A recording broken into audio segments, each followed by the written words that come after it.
හැමදිනාටම සුබාලුත් අවුරුද්දක් කියලා පිළිගන්න. ඔයාල මේක තුලා ඉන්න වටඩිලා ඩුක්ෂන්නන් ගෙන තවත් අලුත් වීඩිය එකක් එක.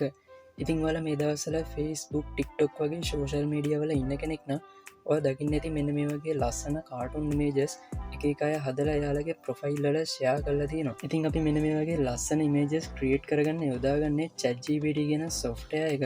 කලින්නම් අපිට ChatGPT හරහා ඉමේජ් ජෙනරේට් කරගන්න පුළුවන් වුණේ ප්‍රෝවර්ෂන් එක මිලදී ගත්තායට විතරයි. නමුත් දැන් අපට ChatGPT හරහා සම්පූර්ණයෙන්ම ෆ්‍රී ඉමේජ් ජෙනරේට් කරගන්න එයාලා අවස්ථාව ලබාදීලා තියෙනවා. හරදැන් අපි බලමු ChatGPT යස් කල්ලා මෙන්න මේ වගේ ලස්සන ඉමේජස් කොහොමද හරියටම හදාගන්න කියලා. හරියාලුනේ මුලින්ම ChatGPT ඇප් එක වගේ ෆෝන් එකට ඩවුන්ලෝඩ් කරගන්න ඕනේ. ඒකට පලේස්ටෝ හරි ඇප්ස්ටෝ එකට හරි ඇවිල්ලා මෙන්න මේ ChatGPT ඇප් එක ඩවුන්ලෝඩ් කරගෙන ඕපන් කරගන්න. ChatGPT එක පළවෙනි පාරට යස් කරන කෙනෙක්න මුලින්ම වගේ Gmail එකෙන්වා ChatGPT එකට ලොග් වෙන්න. හරි අපි අපකට ලොකුණට පස්සේ මෙන්නවාගේ සරල ඉන්ටවේසයක් තමයි බලාගන්න ලැබෙන්නේ. දැන්වට මෙතන පාලින් බලාගන්න පුළුවන් ඉමේජ්ජයිගන්න එකක් අන්න ඒක ටච් කරන්න. ඉළඟට මෙතන පොටෝ ඔප්ෂන් එක ටච් කරන්න. දැන්වට මෙතන කාටුන්නයක් විදියට හදාගන්න ඕන පොටෝ එක සිලෙට් කරගන්න.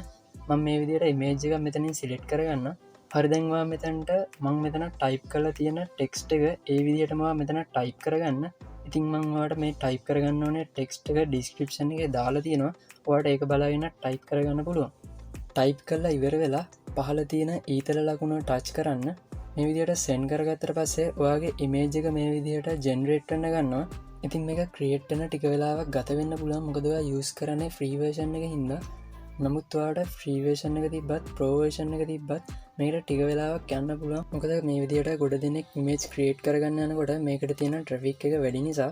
හරියාලුන් ඉතින් මේ තියෙන අපි ක්‍රියේට් කරගත්ත පොටෝ එක ඉතින් වට මේක ඩවුලෝඩ් කරගන්න ඔන්න මේ ඉමේජ්ජකුට ටච් කරන්න. ඊට පස්සවට මෙතන පහලින් බලාගන්න පුළන් සේව් කියලා අන්න ඒක ටච් කරන්න. හරිදැන් වගේ ඉමේජ්ජක මේ විදිහට ෆෝන් එකට සේව් වෙලයි තියෙන්නේ. හරියාලුන් ඉතින් මෙන්න මේ විදිහට තමයි කාටුන් ඉමේජස් ChatGPT කරහ ෆ්‍රී ක්‍රියේට් කරගන්න. ඉතින් මං හිතන අද වීඩියෝකට ගොඩක් වැදගත්වෙන්නද කියලා. විඩියක වැදගත්තුනනම් අනිවාර්යෙන් වීඩියෝ ලයික් එකක් දාන්න. ඒ වගේම ඔයාලට මොනවාරි ගැටලුවක් තියෙනවා නම් පාලින් කමෙන්ට් කරන්න. මතකතුව අනිත් අයටත් මේ දේවල් දැනගන්න ෂෙයා කරන්නත් අමතක කරන්න එපා. හරි ඉතින් මේ වගේ අලුත් වීඩියෝ එකක් අරන් එනකම් ඔයාලා හැමෝටම සුබ දවසක්.